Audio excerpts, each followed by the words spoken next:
maybe you have seen a situation like this yourself. You have a large crosstab here, but however, there are a few places here where we have blanks, and maybe the blanks are actually important things to highlight. So how do you then highlight these blanks? Let's try it. Let's go into define mode, and let's go and add a color agent for this crosstab.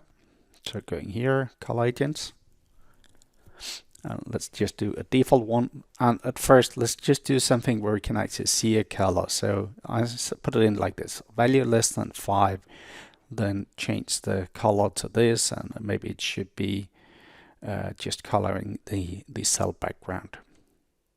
This one. So okay on that. And yeah, indeed, we get everything less than 5 colored, except the blank ones. Maybe they should be treated as 0 and also be colored, but the general thing here is that you cannot color blanks. There needs to be a value in order for that to be colored. That's the way it works in Target.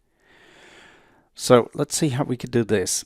Let's remove this color agent here, and then I'll go into calculations to add a custom calculation.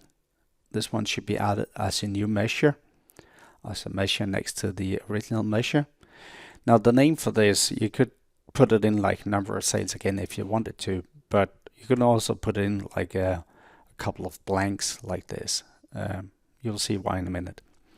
So the syntax here should be something like this, sum 0, 0, m1, and what that essentially does is just to copy the values like 36 to over here. So apply that. So in that way we have duplicated all the values, and notice where it was blank, it is now 0 in the calculation. So now we actually do have a value. And when we do have a value, let's go to visibility at first, and let's just hide the original measure, the number of sales, and now we're just seeing the calculated measure like this. And again, let's try to add a color agent. This time, just a default one, but to our calculation. And let's try to do the same thing as we did before. So value less than 5, like this. And the action should be color cell background, and the color here should be, let's say, this color here.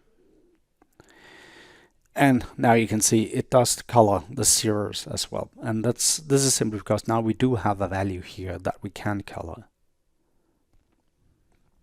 We can also change the agent condition here. Maybe we would like to be interested in only the blank ones, the original blank ones. So what I'm doing here is I'm using the count function. The count will only return a value if we do have a value. So wherever the count of the original measure is 0, means that we are hitting a blank, then it should be colored or highlighted like this. What about the zeros? Well, we can leave it as it is. Maybe that's okay, but we can also change the number format here. So if we don't want 0, 0 for my calculation, we need to change this format string here. Last 0 means that we're going to see at least one digit, and that is going to become a 0 if it's actually blank. But if I do it like this, if it's blank, then it'll turn up blank like this. So in this way, we were able to actually color the blank cells if we wanted to.